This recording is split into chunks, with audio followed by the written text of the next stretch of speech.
కష్టపడే మనస్తత్వం, అధికారుల సూచనలను అమలు చేసే అలవాటు, సాగుపై ఆసక్తితో ఓ రైతన్న కరువు సీమలో లాభసాటి వ్యవసాయం చేస్తున్నాడు. శాస్త్రవేత్తలను మరిపిస్తున్నాడు. అనంతపురం రూరల్ మండలం కురుగుంట గ్రామానికి చెందిన రైతు లక్ష్మీనారాయణ రెడ్డి ఈ అపూర్వ విజయం సాధిస్తున్నారు. జిల్లాలో ప్రారంభంలో కురిసిన వర్షం తప్ప ఇంతవరకు వర్షం కురవలేదు. ఈ విపత్కర పరిస్థితుల్లో తన బోరు బావిలో ఉన్న కొద్దిపాటి నీటితో అధిక దిగుబడులు పొందుతున్నాడు.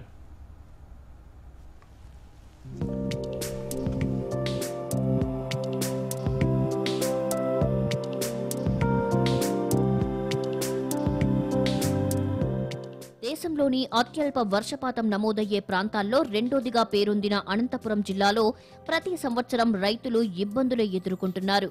వర్షాభావ పరిస్థితుల వల్ల ప్రతి సంవత్సరం సాగు విస్తీర్ణం గణనీయంగా తగ్గిపోతుంది. ఈ ఏడాది ఖరీఫ్ సీజన్లో 37%, రబీ సీజన్లో 54% తక్కువ వర్షపాతం నమోదయ్యింది. ఖరీఫ్లో వేరుశనగ రైతులు విపరీతంగా నష్టపోయారు. అసాధ్యాన్ని సుసాధ్యం చెయ్యాలని జిల్లాలోని కురుగుంట గ్రామ రైతు లక్ష్మీనారాయణ రెడ్డి నిర్ణయించుకున్నాడు. వర్షాభావ పరిస్థితుల వల్ల గ్రామంలో తనకున్న 10 ఎకరాల భూమికి నీరు అందించలేని స్థితిలో కొట్టుమిట్టాడుతుండగా ఈ నిర్ణయం తీసుకున్నాడు. తన పొలంలో బోరుబావి నుంచి వచ్చే అరకొర నీటితోనే అధిక దిగుబడి సాధించాలని భావించాడు. వ్యవసాయ అధికారులను సంప్రదించి వారి సలహాలు, సూచనలు తూచా తప్పక పాటించాడు. గత ఏడాది బిందు సేద్యంతో వేరుశనగ పంట సాగుకు ఉపక్రమించాడు. ఎకరాకు 25 బస్తాల దిగుబడి తీశాడు. అదే బిందు సేద్యంతో పప్పు శనగ పంట వేయడానికి సిద్ధమయ్యాడు.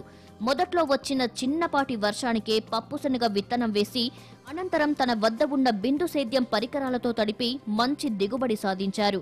ఇదే కాక క్రిమిసంహారక మందులు సైతం అధికంగా వాడాల్సిన పని లేదని, తాను ఒక్కసారి మాత్రమే క్రిమిసంహారక మందులు చల్లానని లక్ష్మీనారాయణ రెడ్డి చెప్పారు. ఖరీఫ్లో వేరుశెనగ సాగు రైతు పద్ధతి కాకుండా డ్రిప్ పద్ధతిలో కొత్త ప్రయోగంగా గుజరాత్ పద్ధతిలో అగ్రికల్చర్ సలహా తీసుకొని ఏవో గారితో చెనక్కాయ వేసాను. దానికి దిగుబడి ఎకరాకి 25 క్వింటాల వరకు 25 బస్తాలు వచ్చింది. 2 ఎకరాలు వేసాను, అది సక్సెస్ అయింది. మళ్ళీ నెక్స్ట్ 5 ఎకరాలు నీళ్లు తక్కువతో 5 ఎకరాలు వేయచ్చు అనే భావంతో పప్పు శనక్కి ట్రై చేశాను. సార్ సలహా తీసుకుంటే డ్రిప్పులో అదే పద్ధతిలో డ్రిప్ వాడండి అని వాసుప్రకాష్ గారు ఏవో గారు చెప్పారు. ఆ పద్ధతిని వాటి విత్తనాలు తీసుకొని సార్ ప్రకారమే వర్షం వచ్చింది. మలిచే వరకు అయితే వర్షం వచ్చింది. ఆ తర్వాత తడి లేదు. ఎండిపోయే పరిస్థితుల్లో డ్రిప్ అయితే తక్కువ నీటితో అవుతుందని 5 ఎకరాలకి డ్రిప్ వేశాను. సక్సెస్గా బాగా తడి బిందు సేద్యం పద్ధతిలో ఇచ్చాను. పురుగు దాడి తక్కువ ఉంది, క్వాలిటీ బాగుంది. పూత ఖాతా అంత మంచిగా దిగుబడి వచ్చే శాస అయితే బాగుంది సార్. ఎకరాకు 10 క్వింటాల వరకు రావచ్చు. నాణ్యతగా ఉంది. సక్సెస్ అనిపిస్తుంది సార్ నాకు. పంటలకు తడి ఇచ్చేటప్పుడు, బిందు సేద్యం పైపులను మార్చేటప్పుడు తప్ప మిగిలిన సమయంలో పెద్ద సమస్యలు ఏమీ ఉండవని రైతు లక్ష్మీనారాయణ రెడ్డి చెప్పారు.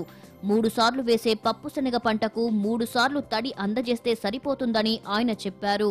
15 రోజుల్లో పంట కోతకు వస్తుందని, ఎకరాకు దాదాపు 6 నుంచి 10 బస్తాల వరకు దిగుబడి వస్తుందని ఆయన తెలిపారు. డ్రిప్ 6 అడుగులకి ఉంది కదా సార్. 6 అడుగుల కంటే ఒక రాత్రి ఒక పగులు నానినప్పుడు ఒక అడుగు 5 ఇంచులు అట్లా నానుతుంది సార్. మళ్ళీ నెక్స్ట్ వైర్ మార్చుకోవాలి. అదే మెటీరియల్ని 6 అడుగులు తడుపుకునే అవకాశం 3 సార్లు మార్చుకోవడంతో తేమంతా అవుతుంది, దమ్ము పడుతుంది.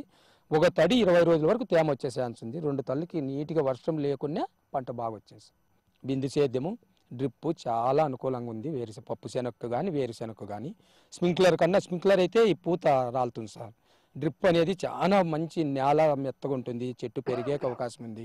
నీటి సదుపాయం తక్కువగా ఉన్నా తమ సూచనలు పాటించి బిందు సేద్యంతో తన వంతు కృషి చేసి మంచి ఫలితాలు సాధించారని వ్యవసాయ శాఖ అధికారులు తెలిపారు.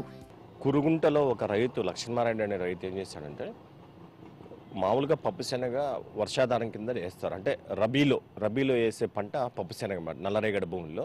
బట్ ఈ లక్ష్మీనారాయణ రైతు వేసుకోవడం జరిగింది. బట్ వర్షం పూర్తిగా రాకపోవడంలో ఏం జరిగిందంటే, మేము అతనికి ఇచ్చిన సలహా ఏమంటే డ్రిప్ అవైలబిలిటీలో ఉంది అతనికి. ఆ డ్రిప్ను వాడించి అతనికి ఇప్పుడు మంచి దిగుబడి రావడానికి ఆస్కారం. అతను టెక్నాలజీని ఏంటంటే చెప్పిన వెంటనే అడాప్ట్ చేసుకోవడం అనేది అతని దగ్గర ఉన్న గొప్ప లక్షణం అన్నమాట. ఇంతకుముందు కూడా మేము వేరుశెనగలో అతనికి టెక్నాలజీ నేర్పించి బెడ్ రైజింగ్ మెథడ్స్లో వేరుశెనగ పండించడం జరిగింది. అది జిల్లాలోనే మంచి ప్రాముఖ్యతను సంతరించుకుంది. ఎందరో రైతులకు లక్ష్మీనారాయణ రెడ్డి ఆదర్శంగా నిలిచారని వ్యవసాయ శాఖ అధికారులు, జిల్లా వాసులు ఆయనపై ప్రశంసల వర్షం కురిపించారు.